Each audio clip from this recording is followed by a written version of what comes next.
Bonjour, présentation de la box Fatal par QP Design. QP Design, qui c'est exactement? C'est un fabricant canadien qui est très connu pour ses RTA. Et cette fois-ci, ils nous ont fait une version box, un mode. On va voir un peu ce qu'ils nous proposent. Est-ce que c'est dans la même qualité que ses RTA? Allez, on va aller voir ça tout de suite ensemble. Moi, petit point négatif, il n'y a pas de scratch code, je trouve ça un petit peu dommage pour voir si c'est bien un original. Mais par contre, vous allez voir que c'est une box où on a beaucoup de choses, où on a quelques petits accessoires fournis avec, que je trouve assez sympa. Donc allez, on ouvre un petit peu la boîte. Hop, la première. Hop, la deuxième. Donc autant dire, hop, c'est bien protégé. Alors nous avons une petite pochette pour le transport, ça c'est bien pensé. Nous avons un petit manuel.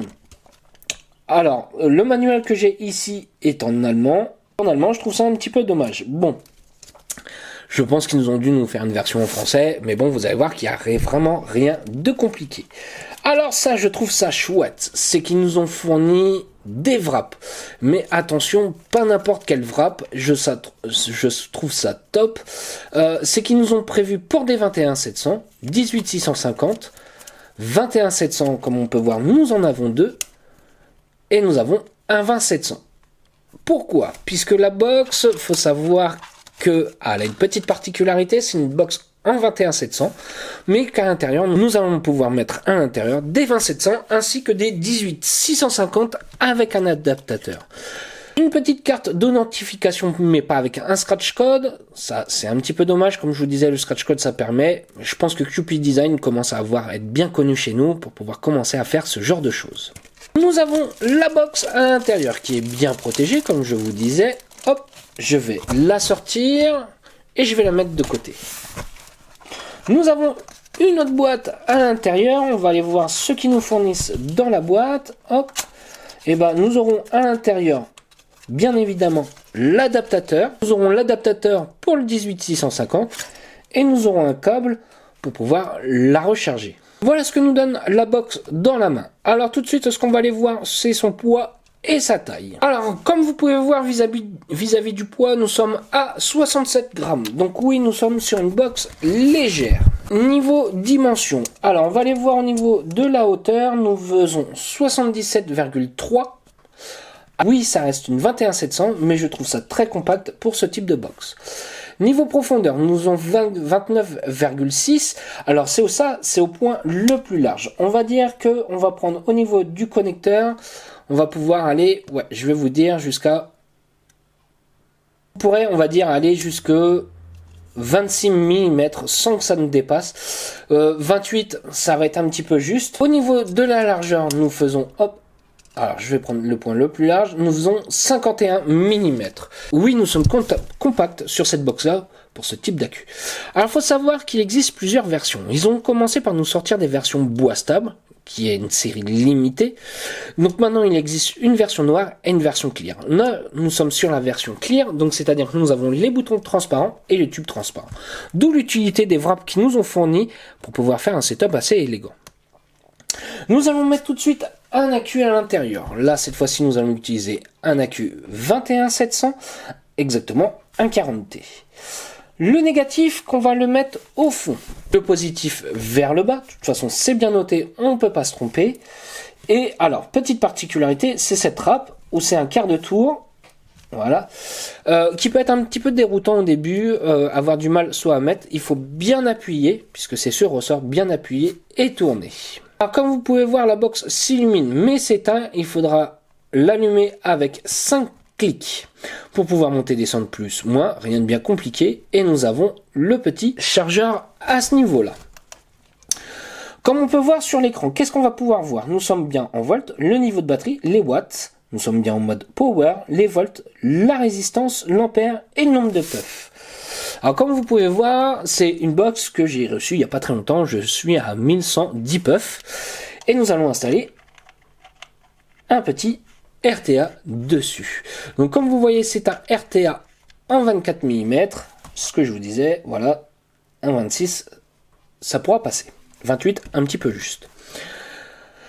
Donc une fois qu'on installe un atomiseur, comme vous voyez, nouvelle résistance plus ou moins. Donc moi, nouvelle résistance, j'appuie sur plus. Donc il la détecte tout de suite. Le connecteur est sur ressort, donc on fera bien contact avec n'importe quel atomiseur. J'appuie, vous allez voir, hop, que la box est réactive de suite. Ça, c'est ce que je demande principalement sur une box. Et pour pouvoir entrer dans les menus, on va aller voir ça un petit peu. Donc on va appuyer 3 fois sur le switch. 1, 2, 3. Là, vous voyez que nous sommes passés en mode bypass. En mode bypass, c'est un peu, si on pourrait dire, un mode méca. Attention, je prends des pincettes. C'est que ça nous envoie la charge de la Q. Je rappuie 3 fois. 1, 2, 3. Comme vous pouvez voir, nous passons en volts. Donc là, c'est nous qui allons sélectionner le nombre de volts. Là, par exemple, c'est 4 volts. Ça représente à peu près 53 watts. Donc comme vous voyez, en même temps, l'affichage s'adapte. Je rappuie 3 fois. Nous avons le mode contrôle de température en NI 200, Titane, SS, et nous revenons au début. Alors, petit point négatif pour moi, cette box-là, comme vous pouvez voir, nous avons un compteur de puff en bas. Ce que je trouve dommage, c'est qu'on ne peut pas le remettre à 0. Ça, ouais, c'est un petit peu gênant, je trouve. Au niveau de la matière utilisée, il faut savoir que c'est un Delrin ultra résistant, oui.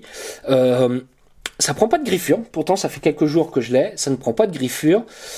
C'est costaud, ça tient. Alors, pour moi, il y a un revêtement sur le Delrin, j'ai l'impression, puisque logiquement, le Delrin, c'est lisse, un petit peu brillant.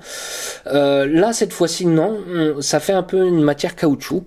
Alors, peut-être qu'ils ont mis un revêtement dessus, mais ce qui fait aussi, c'est que la box, elle reste assez légère. Donc ça, c'est mon petit tour sur la box. On va aller se voir en plan large pour voir comment ça va. Voilà ce que nous donne la Fatale dans la main. Oui, on n'est pas dans les plus compacts, mais pour une 21700, oui, c'est compact. Tout de suite, ce qui va être intéressant, c'est de se faire un petit nuage. Bah, vous me connaissez, j'aime bien, hein, on va se faire un petit peu plaisir. Donc j'ai mis la box à 60 watts avec une résistance à 0,29 ohms. Allez.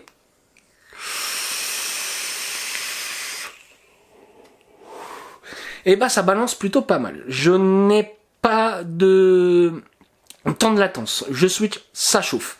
C'est ce que je demande, c'est le principal sur une box, c'est pas d'avoir un effet diesel où on switch, on attend 1 à 2 secondes qu'elle se mette en route pour la réactivité, ce qu'on peut voir encore chez certaines. Là, non, loin de là du tout. Point positif, son poids, sa taille, son fonctionnement, que j'apprécie particulièrement, le fait qu'elle soit costaud, la matière utilisée. Pourtant, comme je vous dis, le Delrin à la base, ça prend un petit peu de rayures, ou alors ça a tendance à un peu mal vieillir. Non, là, pas du tout. Pour moi, il y a un revêtement supplémentaire par rapport au Delrin. Bon, c'est possible, ce n'est pas précisé, mais pour moi, j'ai l'impression.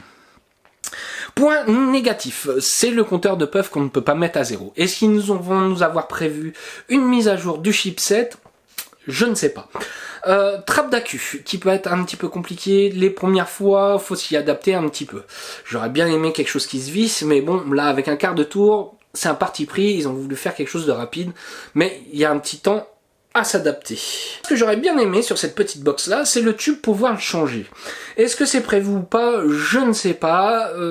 Dans la fabrication, ce n'est peut-être pas forcément ce qu'il y a de plus facile à pouvoir remplacer.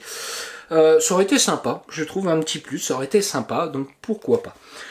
Les fonctionnalités de la box, qui restent relativement assez classiques, mais qui fonctionnent bien. Cette box là, je l'ai eu chez le petit fumeur, j'ai acheté là-bas. Pourquoi? Puisqu'il y avait une petite promo. Je me suis dit tiens, bah je vais en profiter. Donc pour ceux qui veulent se faire plaisir, la promo est encore d'actualité. Allez faire un petit tour, c'est un de nos nouveaux partenaires. En plus vous avez un code de réduction, donc que demander de plus. Donc ouais, une promo plus un code de réduction, ouais, ça nous fait une box pas trop chère pour une qualité plutôt bonne, une box canadienne.